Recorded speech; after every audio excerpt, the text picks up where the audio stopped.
Hey everybody, good afternoon. My name is Dustin Strong. This is our Ask Me Anything hour, where you can ask any questions you have about wellness, health, nutrition, and you email us at info@strongandhealth with these questions. We put them together and answer them live here so many people can get the answers. If you do have a question while we're going and you want to type it in live, we'll also pick that up. Try to maybe answer it now, or we can answer it in next week's Ask Me Anything. We have a question today about allergy testing. I'm going to save that for the very end. And we have a question about meat substitutes during our reboot. And you'll notice I also tagged in here Conor McGregor and Djokovic, because there is a movie called The Game Changers.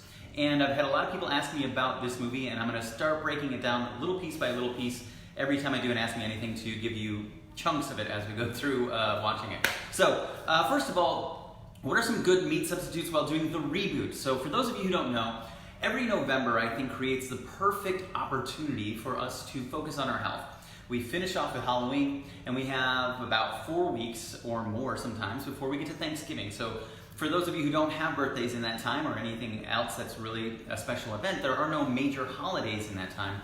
So it gives us this great little window to double down on our health, to make sure that we're making more healthy choices than unhealthy choices. And so our goal is to remove as many things from our diet that can be obstacles to health. Things like processed and refined foods, and foods that have been commercially adulterated. So things that may have hormones or antibiotics added to them. So things like alcohol. We're trying to remove all of those for a period of at least 21 days to give our body an opportunity to reboot, to clean itself up and put our focus on fresh vegetables and foods that have lots of high micronutrient density and fibers and things like that. And at the end of it, we have a great opportunity to reintroduce these things in isolation and truly find out if we have a food sensitivity. So I'm going to bring that back at the end when we talk about the allergy testing.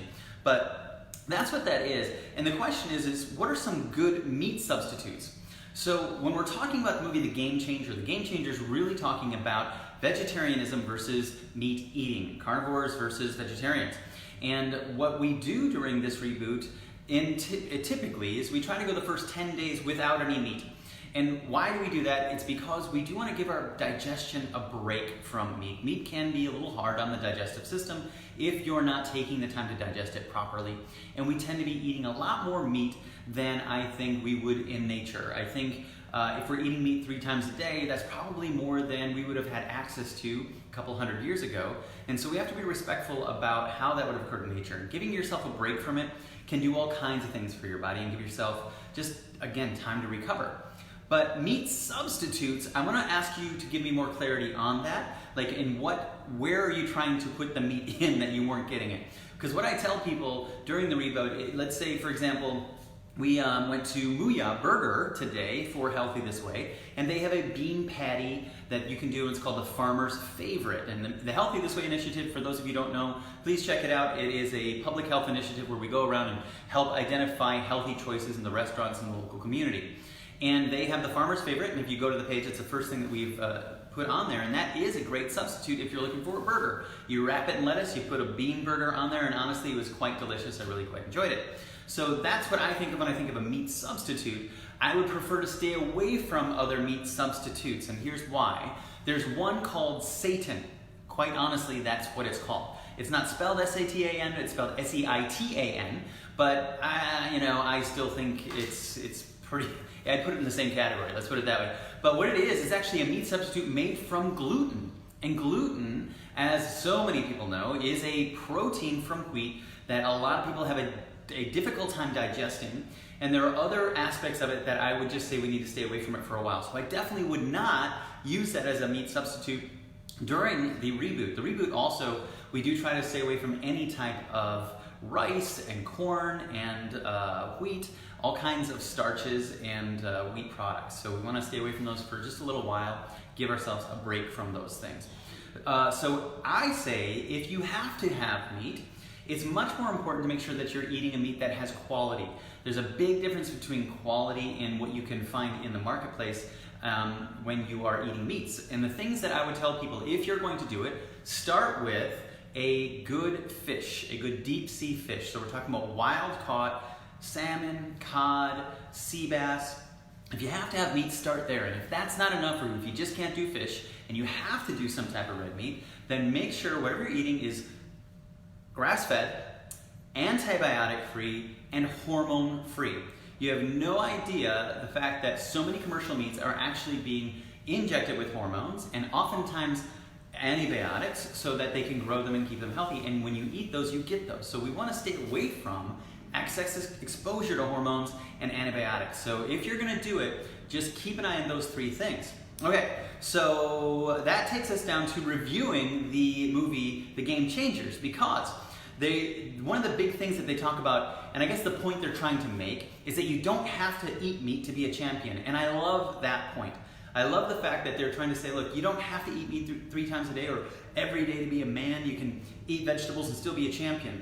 And they really try to pit in the beginning Conor McGregor, who, first of all, let's just point out the fact that he was the world champion in 2 different weight classes as a meat eater. And he points out that it was grass-fed beef that he's eating. So he's getting good quality meats when he is. Now, in the movie, he actually admits after the fight that he probably ate more than he should have. He doubled down and ate larger portions. So that's a note about digesting things, making sure that you're fully eating an amount that your body can handle at that time.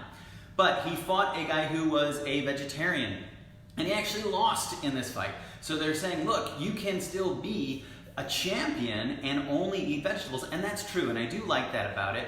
But unfortunately, there's some parts of this movie that are pushing a little too heavy to say that you absolutely shouldn't be eating meat. We'll get into that a little bit more.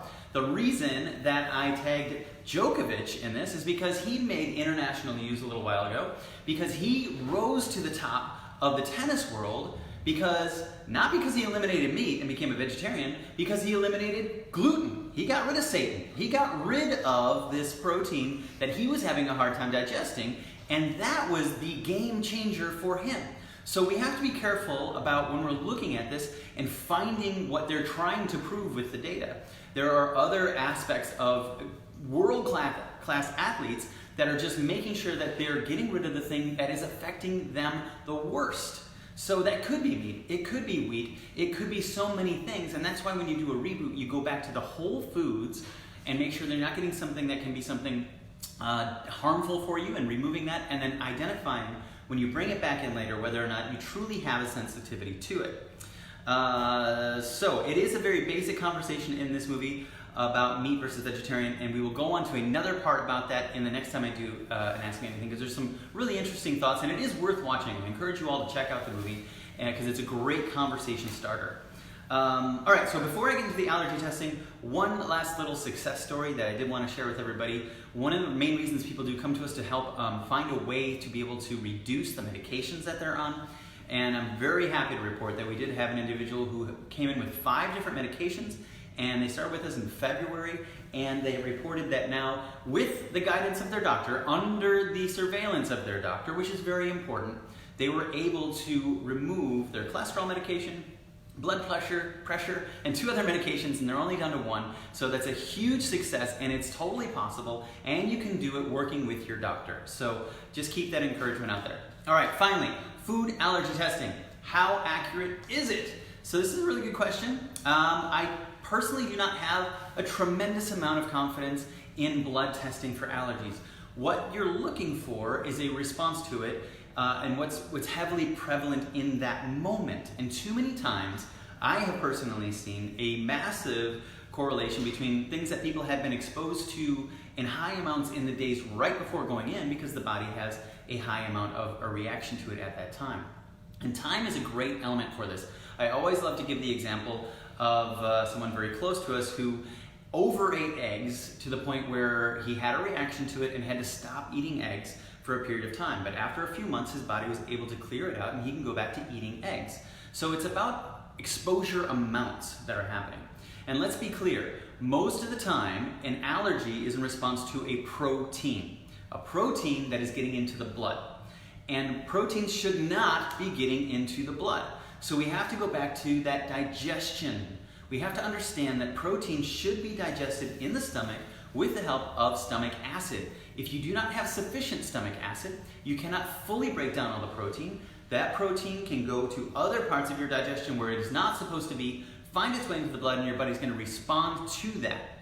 So anytime that you're having an allergy to a protein, I would first look at how well your digestion is working. And Conor McGregor may have incurred a little bit of a problem by eating double the amount of steaks in the fights before, because his body couldn't fully digest all that meat, and that was creating other problems and slowing him down. If he would have had an appropriate amount of meat that he could fully digest in the weeks before, maybe it would have been a different fight.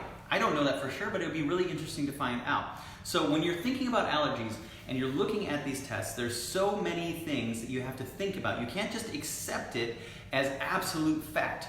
You have to understand that there are many limiting factors when it comes to those allergy testing, and just because they're finding something that is showing that you're having an allergic response to something does not mean that it is a life sentence that you cannot absolutely do that. Now, there are true allergies out there, but there are ways to get around them. I have countless stories of people who had a known allergy and they've been able to get to the point where they no longer have that allergy. So it is something that is a living and breathing thing, and there's always something you can do about it, whatever the allergy is. Okay, any questions live? Nope. Okay, I hope that answers your question. Looking forward to going deeper into the Game Changer movie with you all, telling you some more success stories, and keep those questions coming because I really enjoy answering them for you. And if any of this information you found to be helpful, or if there's somebody else out there that you can think of who needs to hear some of this information, please share this video so that they can also have access to this information and ask us questions too. Have a great weekend, guys, and we'll see you on Tuesday in the next Ask Me Anything.